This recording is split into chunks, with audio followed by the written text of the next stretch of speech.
The morning sun never rose on Kepler 442b because there was no morning sun to rise. The small asteroid spun slowly through space, lit only by the distant glow of far-off stars and the bright work lights that humans had built across its rocky surface. Deep tunnels cut into the asteroid like veins, where mining machines dug out precious metals that the galaxy wanted to buy. 8-year-old Tae-ho Kim pressed his face against the thick glass window of his family's living pod, watching. The stars moved slowly past. His breath made small clouds on the cold glass as he counted the bright dots of light. He had counted to 47 when his mother called him for breakfast. "Tae-ho, come eat before the food gets cold," Bo-ram Kim said from the kitchen area. She wore the blue work clothes of a mining engineer, her long black hair tied back in a simple ponytail. Dark circles under her eyes showed she had worked late again, checking the safety systems in the deep mines. "Can I visit the trading post today?" Tae-ho asked as he sat at their small metal table. The trading post was his favorite place on the whole asteroid. Alien visitors from across the galaxy came there to buy the rare metals that his mother and the other engineers pulled from the rocks. "Only if you promise to stay close to Mr. Park," Bo-ram said, spooning hot rice into a bowl for her son. "And do not wander into the restricted areas. Some of our visitors are not used to seeing human children." Tae-ho nodded quickly. He loved seeing the different alien species that visited their little colony. Some were tall and thin, like walking sticks. Others were short and round, like living boulders. A few could even change colors like the rainbow fish in the old Earth videos his teacher showed in school. After breakfast, Tae-ho ran through the long metal hallways that connected all the buildings in the colony. His footsteps echoed in the corridors as he hurried toward the central trading area. 200 humans lived and worked on Kepler 442b, making it one of the smaller mining colonies in human space. But its location on the edge of 3 different alien territories made it perfect for trade. The trading post buzzed with activity when Tae-ho arrived. Hyunwoo Park, the colony administrator, stood near the main entrance talking to a group of blue-skinned merchants. Mr. Park was a kind man who always made time to explain things to curious children. His gray hair was always perfectly neat, even after long days of dealing with difficult alien traders. "Good morning, Tae-ho," Mr. Park said with a smile. "Are you here to learn about our visitors again?" "Yes, sir," Tae-ho replied, looking around at the different aliens moving through the trading area. "What are those blue ones buying today?" "Those are aquatic traders from the water worlds of Sector 7, Mr. Park explained. "They need our titanium to build new underwater cities. Very peaceful people. They never cause any trouble." A deep rumbling sound made the floor vibrate under their feet.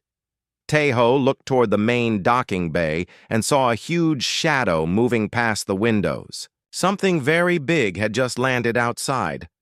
"Ah," Mr. Park said, checking his data pad. "The Draknari ship has arrived early today." Tae-ho had seen the Draknari before, but they still made him nervous. They were enormous reptilian creatures, 3 meters tall with thick scales covering their bodies. Sharp claws extended from their hands and feet, and their yellow eyes seemed to see everything at once. Most aliens who visited the colony were friendly traders or curious explorers. The Draknari were different. They were warriors. The main entrance doors opened with a hiss, and 3 Draknari walked into the trading post. Their heavy footsteps shook the metal floor plates. Other aliens in the area stepped back to give them plenty of room. Even the confident blue merchants stopped talking and moved to the far side of the room. The largest Draknari led the group. Old battle scars covered his dark green scales, and one of his eyes was cloudy white from an old injury. This was Gorth, a veteran warrior who had been coming to their colony for almost 2 years. Unlike other Draknari, who usually traveled in large groups, Gorth often came with just a small escort. "Administrator Park," Gorth said in the common galactic language. His voice sounded like rocks grinding together. "We require the usual metals. Payment will be transferred as before." "Of course," Mr. Park replied, keeping his voice steady and professional. "The shipment is ready for loading. Will you need assistance with transport?"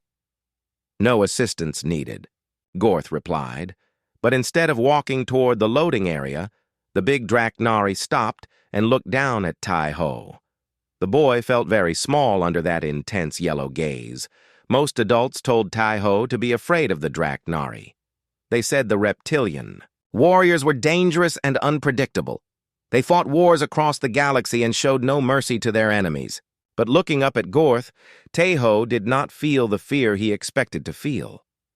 "You are the engineer's child," Gorth said. It was not a question. "Yes, sir," Tai-Ho replied, remembering his manners. "My mother is Boram Kim. She makes sure the mines are safe." Something strange happened then. The corner of Gorth's mouth moved slightly upward, like he was trying to smile. Draknari did not usually smile, especially not at human children. "Safety is important," Gorth said. "Your mother does good work." The other two Draknari looked at their leader with confusion.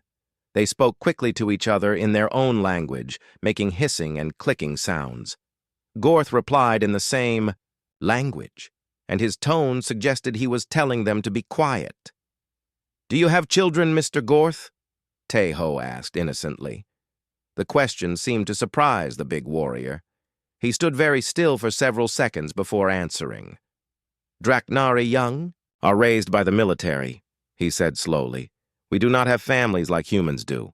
"That sounds lonely," Tai-Ho said. Mr. Park quickly stepped forward, worried that the boy might have said something offensive. But Gorth did not look angry. He looked thoughtful, like Tai-Ho had asked him a question he had never considered before. "Perhaps it is," Gorth said quietly. Over the next hour, Tai-Ho watched the Draknari load their metal shipment. But several times, he caught Gorth looking in his direction. The warrior seemed curious about how humans lived together in families. He watched Mr. Park helping other traders with their problems.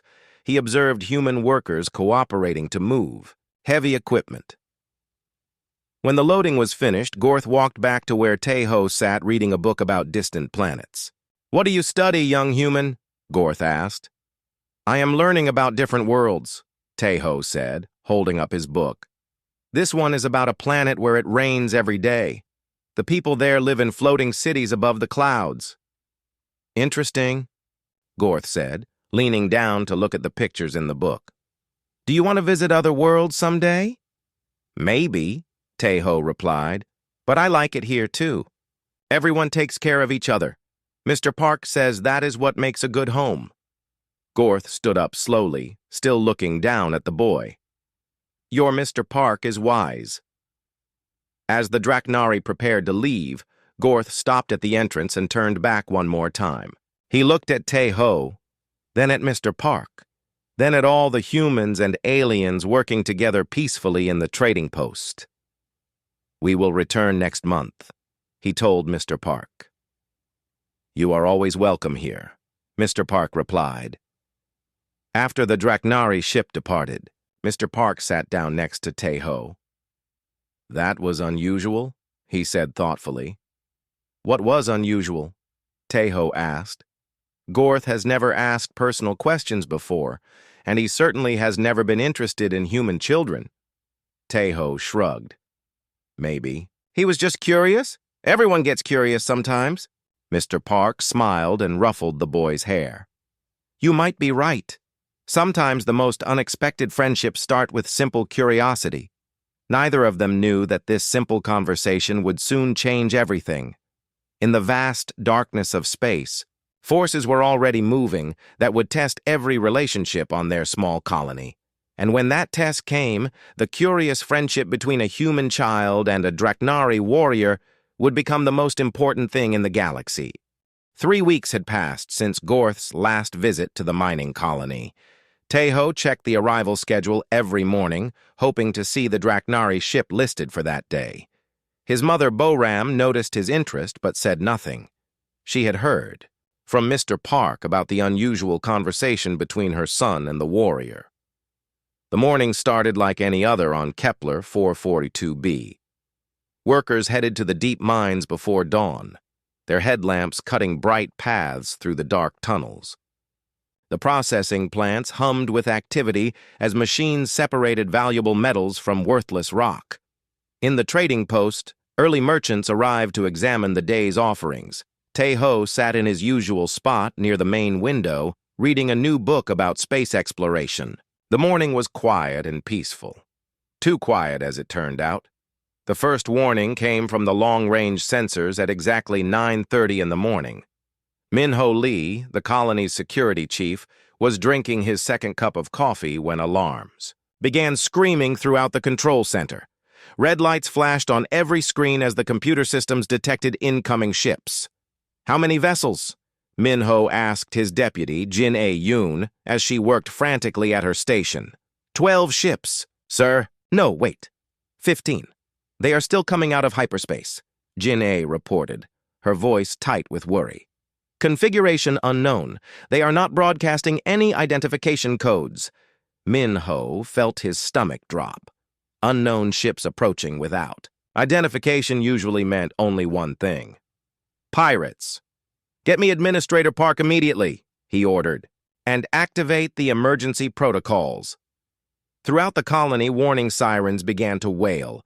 The sound echoed through the metal corridors like the cry of a dying animal. Workers in the mines stopped their machines and looked up at the ceiling, with confusion and fear. In the trading post, alien merchants began gathering their belongings quickly. Hyunwoo Park arrived at the security center within minutes, still wearing his sleep clothes. He looked at the sensor displays, and his face went pale. "Are you certain they are hostile?" he asked, though he already knew the answer. 15 ships in attack formation, no identification, ignoring all communication attempts, Min-ho replied grimly. "Sir, those are Crimson Fleet vessel signatures." Park closed his eyes for a moment. Every colony administrator in human space knew about the Crimson Fleet. They were the most feared pirates in the galaxy, a mixed group of different alien species united only by their love of violence and profit. They attacked remote colonies, captured the inhabitants, and sold them as slaves in the lawless Outer Rim territories.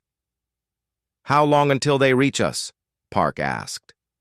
20 minutes, maybe less, Jin-A reported from her station. "Begin immediate evacuation to the emergency shelters," Park ordered. "All non-essential personnel to the deep bunkers. Send distress signals to every human colony within range." "Sir, the nearest military base is 6 days away," Min-ho said quietly. Park nodded. He had known this day might come. Kepler 442b was too far from human military protection and too valuable to ignore. The rare metals they mined were worth a fortune on the black market. "We do what we can," Park said. "Get our people to safety." Throughout the colony, families grabbed emergency supplies and ran toward the reinforced shelters built deep in the asteroid's core. The shelters could protect them from space attacks, but they would not help if pirates boarded the colony and searched for captives. Bo-Ram Kim was in the deep mines when the alarm started. She immediately shut down her equipment and began the long climb to the surface. Her only thought was reaching Tae-ho before the danger arrived. Tae-ho was still in the trading post when the evacuation began. The alien merchants panicked and ran toward their ships, hoping to escape before the pirates arrived. In the chaos, the 8-year-old boy became separated from the crowd rushing toward the emergency exits. "Mr. Park," Tae-ho called out, but his small voice was lost in the noise of screaming alarms and running feet. A secondary explosion shook the entire colony as the first pirate ships opened fire on the outer defenses. The lights went out for several seconds before emergency power kicked in, bathing everything in dim red light. Dust fell from the ceiling as another blast hit somewhere above. Tae-ho tried to follow the evacuation route he had practiced in school, but a damaged support beam blocked the main corridor. He turned down a side passage that led toward the mining sections, thinking he could find another way to the shelters. The boy did not know that this passage led to an older section of the colony that was scheduled for demolition. The tunnel had been weakened by recent mining work and was not safe even under normal conditions. Another explosion, much closer this time, caused the tunnel ceiling to collapse. Rocks and metal beams crashed down, blocking the passage behind Tae-ho. He was trapped in a small pocket of space, alone in the darkness, with only the dim emergency lights for company. Above ground, the Crimson Fleet ships landed in the main docking bays. Pirates of different species poured out of their vessels, wearing mismatched armor and carrying energy weapons. They moved with the practiced efficiency of predators who had done this many times before. The pirates were led by a cruel Vorthan named Kazek, whose purple skin was covered with scars from 100 battles. He had cold black eyes and metal teeth that glinted when he smiled. Kazek specialized in capturing human colonies because humans sold for high prices in the slave markets. "Spread out and find them," Kazek ordered his troops in the galactic common language. "Check every room, every tunnel, every hiding place. I want prisoners, not corpses. Dead humans are worthless to us." The pirates split into groups and began searching the colony systematically. Their scanners could detect life signs even through thick walls, making it almost impossible for people to hide successfully. In the collapsed tunnel, Tae-ho heard heavy footsteps approaching from somewhere above. He pressed himself against the rocky wall and tried to be as quiet as possible. His mother had taught him that if dangerous people ever came to the colony, the most important thing was to stay hidden until help arrived. But help was very far away, and the pirates had all the time they needed to search. Life signs detected. In Section 7, one of the pirates reported over his communication device. "Looks like a small human, probably a child." "Excellent," Kazek replied. "Young humans are especially valuable. Find a way to reach it." The pirates began clearing the debris from the tunnel collapse. Their powerful tools made quick work of the rocks and twisted metal. Tae-ho could hear them getting closer with each passing minute. Fear filled the boy's chest like ice water. He had never felt so alone or so helpless. In his 8 years of life, there had always been someone to protect him. His mother, Mr. Park, the other adults in the colony. Now, there was no one. The sound of falling rocks echoed through the tunnel as the pirates broke through the last barrier. Bright lights appeared in the darkness, and Tae-ho could hear voices speaking in languages he did not understand.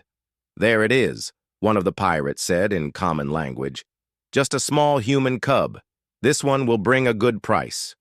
3 armed figures appeared in the tunnel opening. They wore dark armor and carried weapons that glowed with deadly energy. Their faces were hidden behind combat helmets, but Tae-ho could see their eyes watching him like hungry predators. The lead pirate stepped forward and reached toward the frightened child. "Come here, little human," the pirate said in a voice that tried to sound friendly but only sounded threatening. "We are not going to hurt you. We just want to take you somewhere safe." Tae-ho pressed himself deeper into the corner, knowing that nowhere was truly safe now. The pirates laughed at his fear and moved closer. Then they heard something that made them stop laughing. Heavy footsteps were approaching the tunnel entrance, much heavier than human footsteps. The pirates turned toward the sound, raising their weapons defensively. A massive shadow appeared in the tunnel opening, blocking out most of the light from above. "What do we have here?" the lead pirate muttered, trying to identify the newcomer. The shadow stepped forward into the dim emergency, lighting, revealing scales, claws, and burning yellow eyes. It was Gorth. The tunnel fell completely silent, except for the sound of breathing. 3 Crimson Fleet pirates stared up at the massive Draknari warrior who had appeared in the entrance like a nightmare made real. Gorth stood perfectly still, his yellow eyes taking in the scene below, the pirates, their weapons, the terrified human child pressed against the rocky wall.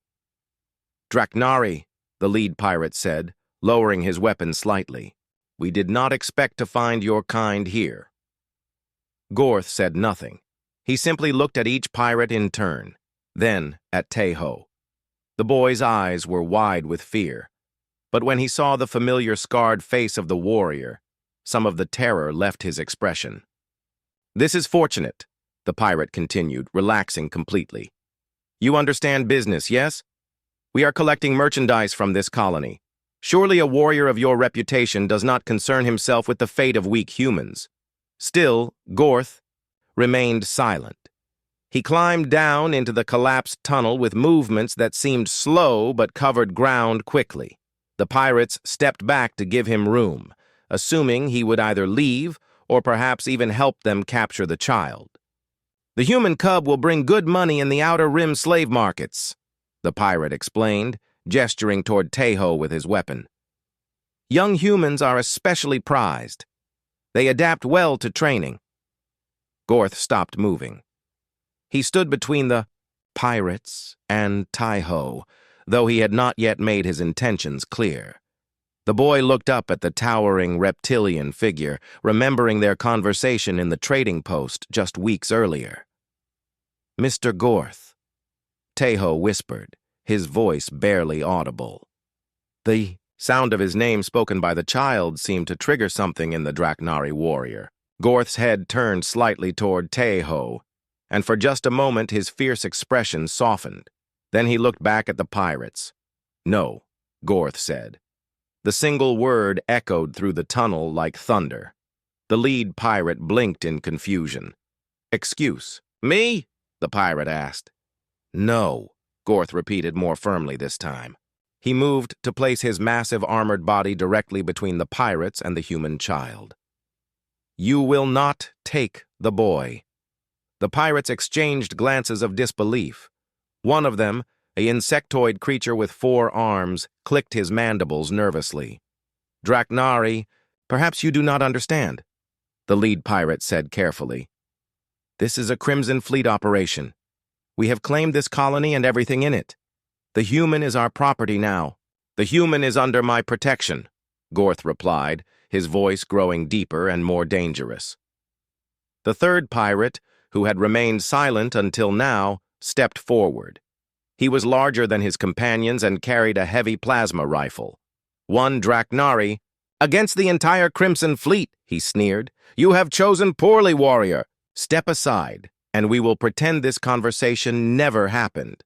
Gorth's response was to extend his claws. The razor-sharp talons emerged from his fingertips with a soft scraping sound that made all 3 pirates take an involuntary step backward. "Last warning," the lead pirate said, raising his energy weapon. "Move away from the human or we will be forced to kill you both." "Try," Gorth said simply. What happened next would be talked about across the galaxy for years to come. The first pirate fired his weapon, sending a bright bolt of energy directly at Gorth's chest. The Draknari warrior moved with speed that seemed impossible for something so large. He twisted to the side, letting the energy blast pass harmlessly by, then lunged forward with his claws extended. The lead pirate screamed as Gorth's talons raked across his armor, leaving deep scratches in the reinforced metal. A second swipe knocked the weapon from his hands and sent him crashing into the tunnel wall. The insectoid pirate tried to circle around for a clear shot at Tae-ho, but Gorth anticipated the move. He spun around and grabbed the creature with one massive hand, lifting him off the ground. The pirate's 4 arms flailed helplessly as Gorth squeezed, crushing the delicate exoskeleton beneath his grip. The largest pirate opened fire with his plasma rifle, filling the tunnel with deadly energy. Gorth used the insectoid's body as a shield while he charged forward. The plasma bolts meant for him instead struck his improvised shield, ending the insectoid pirate's struggles permanently. Gorth threw the lifeless body at the remaining pirate with enough force to knock him down. Before the pirate could recover, the Draknari was on top of him. Claws flashed in the dim light as Gorth delivered the killing blow. The entire fight had lasted less than 30 seconds. Gorth stood among the bodies of his enemies, breathing heavily. Purple blood from the pirates mixed with a few drops of his own green blood, where a lucky shot had grazed his arm. Behind him, Tae-ho watched in stunned silence. "Are you injured, young human?" Gorth asked, not turning around. He was listening for sounds of more pirates approaching. "No, sir," Tejo replied in a small voice. "Thank you for helping me." Now Gorth did turn around. He looked down at the 8-year-old boy who should have been terrified of him after witnessing such violence. Instead, Tejo's expression showed only gratitude and trust. "We must leave this place," Gorth said. "There will be more pirates above."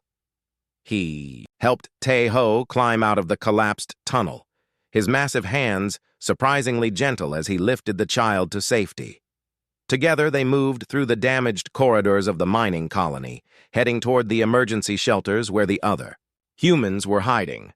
As they walked, Gorth's communication device activated. The voice of Kazek, the Crimson Fleet leader, crackled through the speaker. "All units report status. Team 7, what is your position?" Gorth looked at the device, then at Tejo. He made a decision that would change everything. "Team 7 is dead," Gorth said into the communicator using the common galactic language. "Who is this?" Kazek demanded. "I am Gorth of the Draknari. You attacked a colony under my protection. Your people are dead. Leave now or join them." Silence followed for several long moments. When Kazek spoke again, his voice was filled with rage and disbelief. "A Draknari protecting humans? You have lost your mind, warrior. We will hunt you down and make you watch as we sell every human in this colony to the slave markets." "You may try," Gorth replied calmly. He switched off the communicator and looked down at Tejo, who was walking beside him with complete trust in the massive alien warrior. Above them, throughout the Crimson Fleet ships, pirates were receiving an impossible report. One of their most experienced raiding teams had been killed by a single Draknari who was somehow protecting human civilians. The very idea challenged everything they thought they knew about how the galaxy worked. Draknari were warriors. They fought for conquest, for territory, for personal glory. They did not risk their lives to protect the weak, especially not weak humans who could offer them nothing in return, but the evidence was undeniable. 3 dead pirates and a Draknari warrior walking through the colony with a human child at his side. In the Crimson Fleet command ship, Kazek stared at his tactical displays and tried to understand what he was seeing. This single act of protection was about to cause problems he could never have imagined. Word of Gorth's actions was already spreading through the pirates' communication networks. Some laughed it off as impossible. Others began to wonder what could make a feared warrior choose defense over profit. And in the deep shelters of the mining colony, when Gorth delivered Tejo safely to his mother's arms, Boram Kim looked up at the massive alien warrior who had saved her son's life. "Thank you," she said simply. Gorth nodded once, then turned to help defend the colony against the remaining pirates. But the damage was already done. The galaxy had just witnessed something it had never seen before. A Draknari warrior choosing to protect instead of conquer, and that single choice would change everything. The news spread across the galaxy faster than anyone thought possible. Within hours of the attack on Kepler 442b, communication networks throughout known space were buzzing with an impossible story. A Draknari warrior had protected a human child from pirates. Not for money, not for territory. Simply because the child needed protection, Nari Choi, a human correspondent for the Galactic News Network, was the first to broadcast the story to the wider galaxy. She had been on a nearby trading station when the distress call from the mining colony reached her ship. By the time rescue vessels arrived at Kepler 442b, she was already there with her recording equipment. "This is Nari Choi reporting from the Kepler 442b mining colony," she said into her camera as medical teams helped injured colonists behind her. "What happened here today challenges everything we thought we knew about interspecies relations." The footage she had captured was extraordinary. Security cameras throughout the colony had recorded Gorth's actions during the pirate attack. The recordings showed him moving through the damaged corridors with Tejo, fighting off pirates who tried to capture the boy, and finally delivering the child safely to the emergency shelters. But the most powerful image was the simplest one.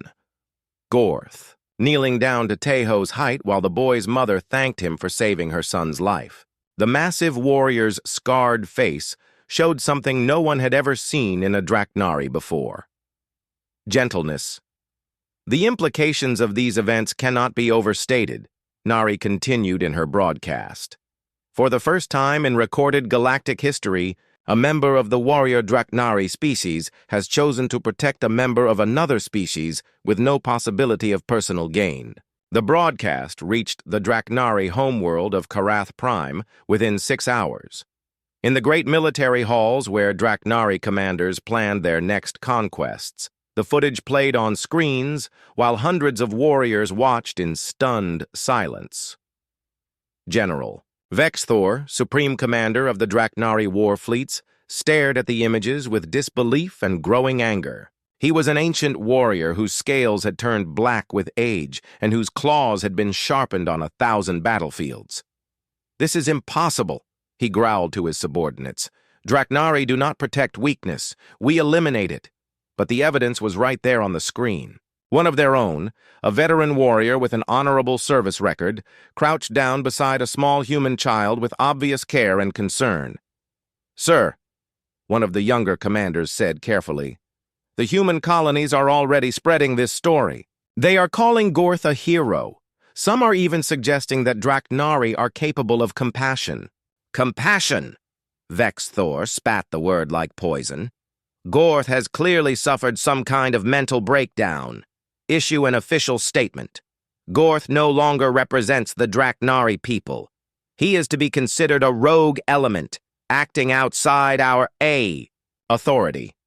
The official Draknari response was broadcast within hours. "The individual known as Gorth has displayed behavior inconsistent with Draknari values and military doctrine. His actions do not represent the views or policies of the Draknari High Command. Any suggestion that this incident reflects broader changes in Draknari society is false and misleading." But the statement had an unexpected effect. Instead of ending the discussion, it started new conversations throughout Draknari space. Young warriors who had grown tired of endless wars began asking questions their elders did not want to answer. "If protecting the innocent is madness," asked Sub-Commander Kexdai during a military briefing, "then what does that make us?" His superior officer ordered him to report for disciplinary action, but Kexdai was not the only one asking such questions. Meanwhile, the story reached other corners of the galaxy with equally dramatic results. On the crystal cities of Vega 7, the ethereal collective broke their traditional silence for the first time in 3 centuries. The ethereals were ancient beings of pure energy who rarely spoke to younger species, considering most galactic affairs beneath their notice. "We have observed the actions on the human colony," their spokesperson announced through crystalline transmission arrays. "This event represents what we have long predicted. The species called humans possesses a unique quality that influences other beings toward evolutionary advancement." The ethereal statement sent shockwaves through academic circles across the galaxy. If the ancient ethereals were taking notice, then something truly significant was happening. Dr. Yon-Sik Han, a human xenopsychologist working on the research. Station Titan Base immediately began organizing a study group to investigate what the ethereals might mean. "We need to document every instance of unusual behavior by non-human species that have had extended contact with humans," he told his research team. "If there is truly some kind of influence at work, we need to understand it." His request for data brought surprising responses from across human space. A Vorthon merchant named Zeth Moore had recently refused to sell weapons to a known oppressive regime, saying that his human business partners had shown him better ways to profit. The Vorthon High Council was baffled by his behavior.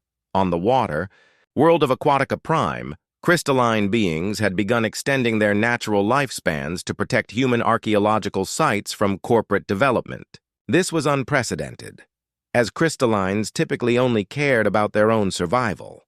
Most shocking of all, the reclusive depth dwellers of the ocean worlds had started sharing their closely guarded medical knowledge with human colonies, helping to cure diseases that had puzzled human doctors for generations. "Something is definitely happening," Dr. Hahn reported to the Human Colonial Alliance.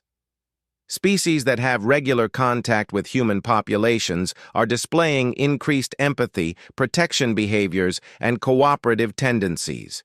The report reached Earth within days, where government officials struggled to understand the implications.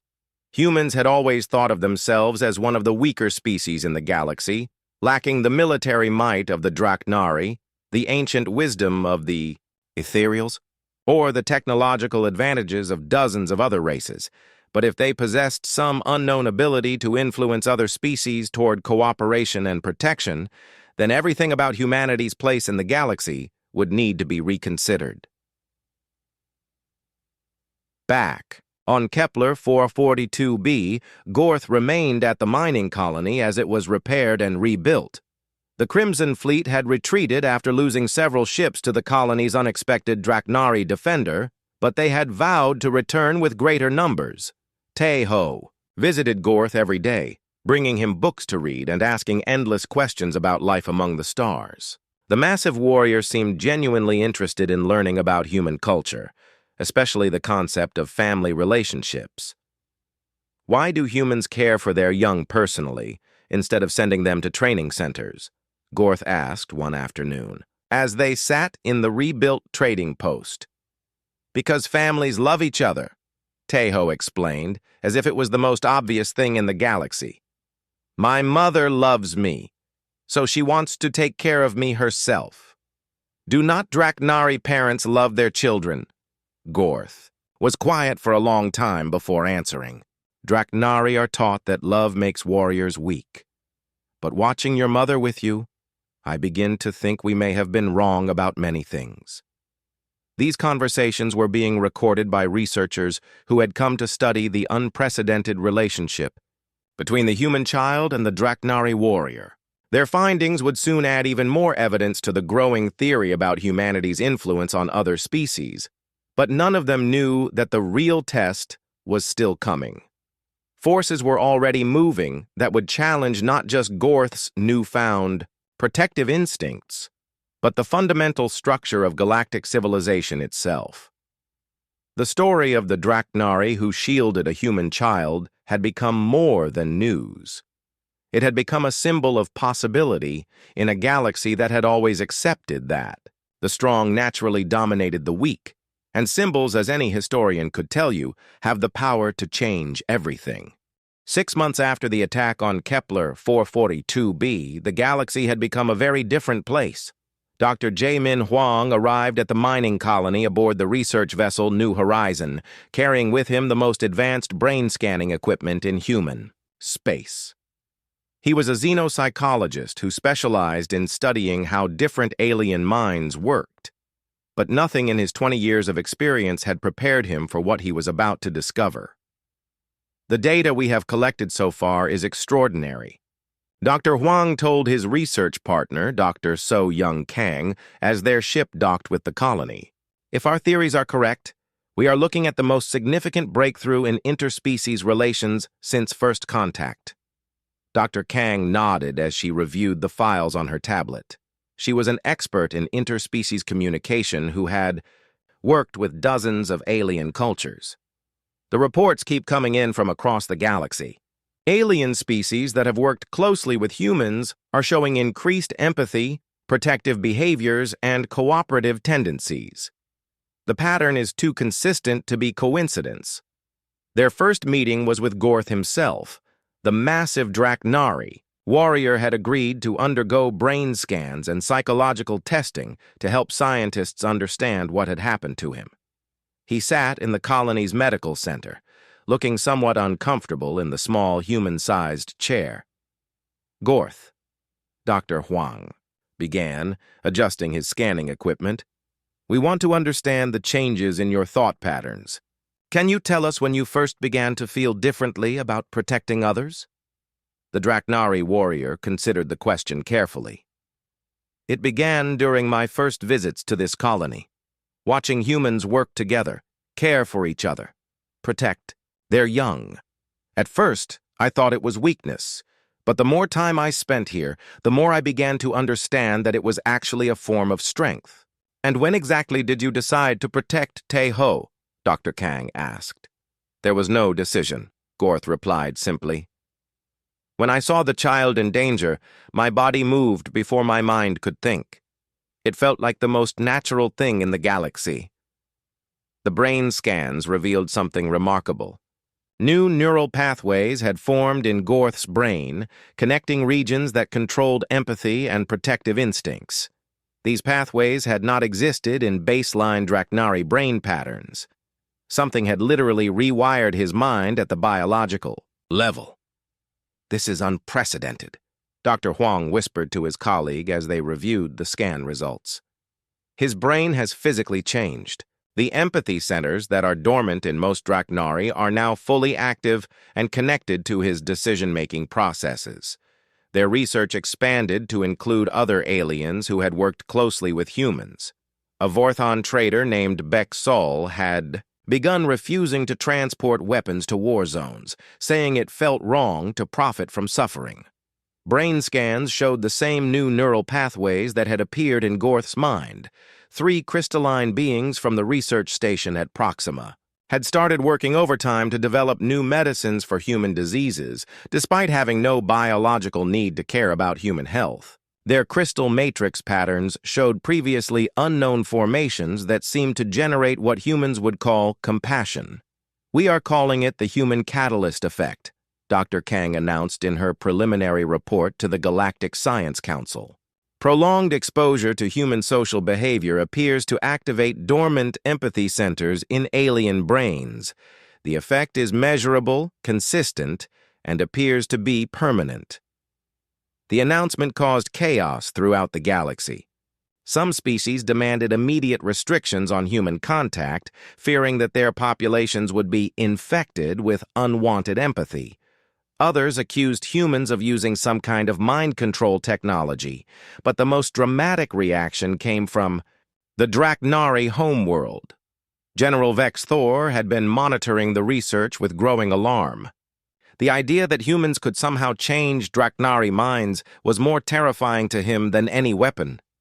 If empathy spread through his warrior ranks, it would mean the end of the Draknari way of life. "We cannot allow this contamination to spread," he declared to the High Command. "Order all Draknari ships to avoid contact with human colonies. Any warrior who shows signs of this empathy disease is to be quarantined immediately." But it was already too late. Young Draknari throughout their space had heard about Gorth's actions. Some had even traveled secretly to human colonies to see for themselves what life was like when the strong protected the weak instead of dominating them. Sub-Commander Kex Dai was one of these secret visitors. He arrived at a human agricultural world called New Terra and spent 3 weeks observing human families, schools, and communities. What he saw challenged everything he had been taught about strength and weakness. "The humans are not weak," he reported to a secret gathering of like-minded young warriors. "They are strong in ways we never considered. They make each other stronger through cooperation. They protect their children not because they have to, but because they want to. Their strength comes from caring, not from fear." The underground movement among young Draknari grew rapidly. They began calling themselves the New Guard and spoke openly about creating a different kind of warrior culture, one based on protection rather than conquest. Meanwhile, on Kepler 442b, Tae-ho had become something of a celebrity throughout human space. He was known as the human cub who changed the galaxy, though he preferred to just be called Tae-ho. The 9-year-old boy spent his days going to school, playing with friends, and visiting with Gorth, who had become like a beloved uncle to Buse. "Him, Mr. Gorth," Tae-ho asked one afternoon as they walked through the colony's gardens, "are you happy that you saved me?" The question made Gorth stop walking. He looked down at the small human boy who had somehow changed not just his life, but the entire galaxy. "Yes, young human," he said softly. "Saving you was the first truly important thing I have ever done. Everything else in my life was just fighting and conquest, but protecting you gave my existence meaning." "Good," Tae-ho said with the simple wisdom of childhood. "Because you are important to me too. You are family now." The word family hit Gorth like a physical blow. In all his years as a warrior, no one had ever called him family. The concept was foreign to Draknari culture, but somehow it felt more right than anything he had ever experienced. Dr. Huang observed this interaction through his recording equipment and made a note in his research journal. The relationship appears to be mutually reinforcing. The human child's trust and affection seem to strengthen the empathy pathways in the Draknari subject's brain. This suggests that the human catalyst effect is not just one-way influence, but rather a form of emotional evolution that benefits both species.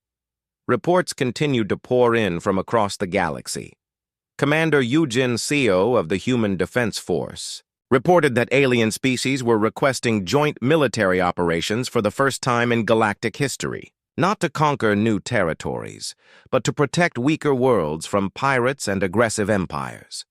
A group of ethereal beings had emerged from their crystal cities to help establish the first interspecies orphanage, where children from different worlds could grow up together in safety.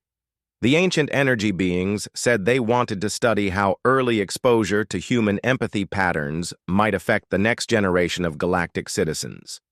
Even the reclusive depth dwellers had begun hosting human researchers in their underwater cities, sharing medical knowledge that could save millions of lives throughout the galaxy. "The changes are accelerating," Dr. Kang noted in her daily reports.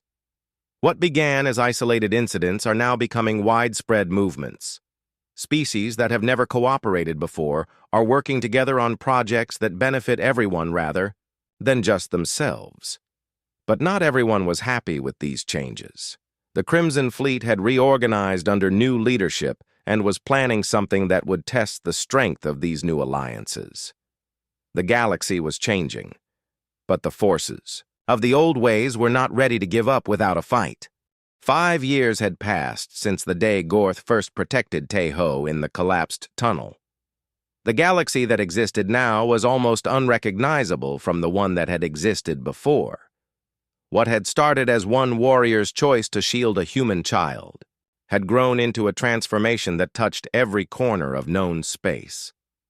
Tae-ho was 13 now, taller and more confident, but still the same curious boy who had asked a Draknari warrior about loneliness years ago. He stood on the observation deck of the starship Unity, watching dozens of different alien vessels flying in perfect formation around them. Human ships flew alongside Draknari cruisers, ethereal crystal vessels moved in harmony with Vorthon traders, and even the mysterious depth-dweller craft had surfaced from their ocean worlds to join the fleet. "Are you nervous about the speech?" Gorth asked, approaching from behind. The massive warrior moved more quietly now than he had years ago, though he was still an imposing figure.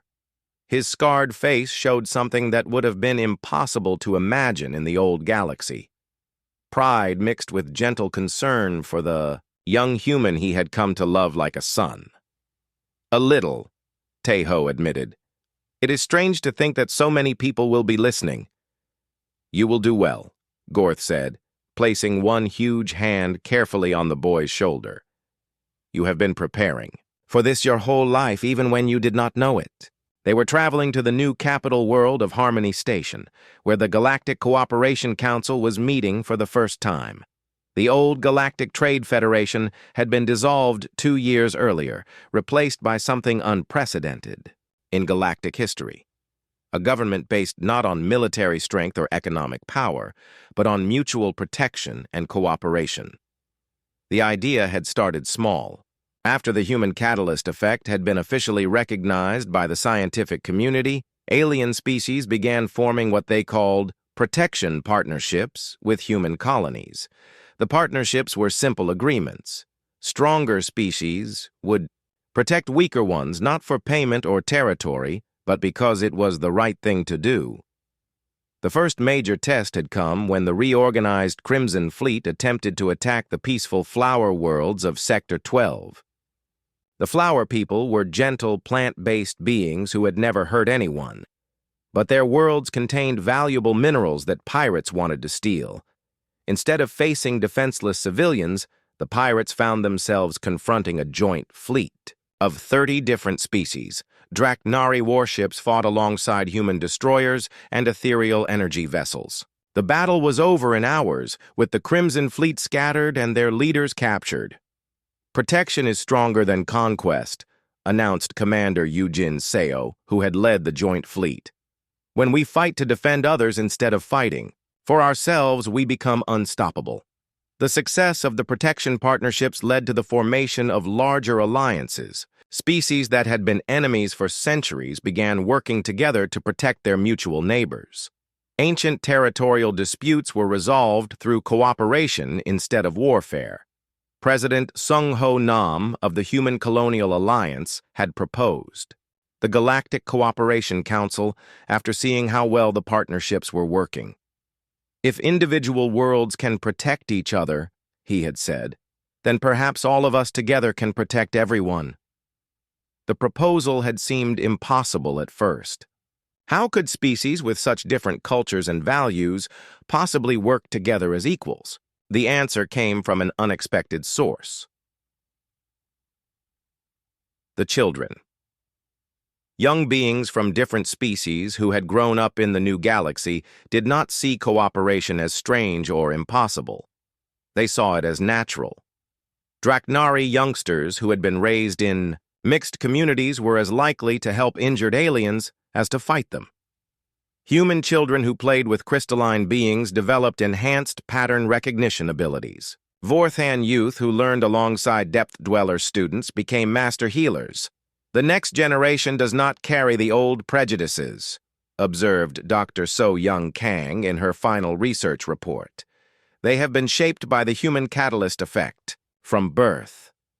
To them, protecting others and working together is just how the galaxy works. Now, as the Unity approached Harmony Station, Tai Ho was preparing to address the first session of the Galactic Cooperation Council. He had been chosen not because he was particularly wise or powerful, but because his simple act of trusting a Draknari warrior had started everything. The station itself was a marvel of cooperative engineering. Built together by dozens of species, it incorporated the best technologies and artistic traditions from across the galaxy. Crystalline growth chambers provided power, Draknari armor techniques created strong walls, human life support systems kept everyone comfortable, and ethereal energy fields protected the whole structure, representatives of the Galactic Cooperation. "Council," Teho began his speech, standing at a podium designed to accommodate speakers from tiny energy forms to massive Titan-class beings. 5 years ago, I was just a scared child hiding in a tunnel while pirates tried to capture me. I thought I was going to die alone." He paused and looked toward where Gorth sat in the special section reserved for honored guests. But I was not alone. A warrior from a species I had been taught to fear chose to protect me instead of ignoring me. He gained nothing from this choice except the knowledge that he had done the right thing. That one moment of choosing protection over profit changed both our lives forever. The Great Hall was silent as representatives from hundreds of worlds listened to the young human who had become a symbol of galactic transformation. Today we gather, not as separate species competing for resources, but as one galactic family committed to protecting each other. We have learned that strength comes not from the ability to take what we want, but from the willingness to defend those who cannot. Defend themselves? Teho looked out at the audience and saw Draknari warriors sitting next to ethereal beings, Vorthon merchants sharing data with crystalline researchers, and depth dwellers working alongside air dancers on translation devices, the universal protection. "Doctrine we vote on today is simple," he continued. "Every living being in this galaxy has the right to safety, to growth, and to the chance to become their best self. Those who are strong will protect those who are weak. Those who are wise will teach those who are learning. Those who have much will share with those who have little. A young Draknari warrior named Kex Dai, now a general in the reformed Draknari protection forces, stood up and began clapping. The sound echoed through the hall as hundreds of beings from dozens of species joined in approval. "This is not just a treaty or an alliance," Teho concluded. "This is a promise we make to each other and to all the generations that will come after us. We promise that no child, human or alien, will ever again face danger alone. We promise that the strongest among us will be judged not by how much they can take, but by how much they can protect." The Universal Protection Doctrine passed by unanimous vote. Later that evening at the celebration dinner, Gorth sat with Teho and his mother Boram, who had become the chief engineer for the new Harmony station. The massive warrior watched the young human laugh with friends from a dozen different species and marveled at how much both of their lives had changed. "Do you ever regret it?" Teho asked quietly. "Giving up the old warrior ways to become a protector instead?" Gorth looked around the room at Draknari children playing peacefully with human youngsters, at former enemies now working together as friends, at a galaxy that had chosen cooperation over conquest. "Never," he said firmly. "The old ways made us feared, but the new ways have made us family." Beyond Harmony Station, throughout the galaxy, similar scenes were playing out on thousands of worlds. Species that had never trusted each other were building shared cities. Ancient enemies were teaching their children to work together. Pirates and raiders found themselves without victims as entire sectors banded together for mutual protection. The Crimson Fleet was gone, its former members either captured or converted to legitimate occupations.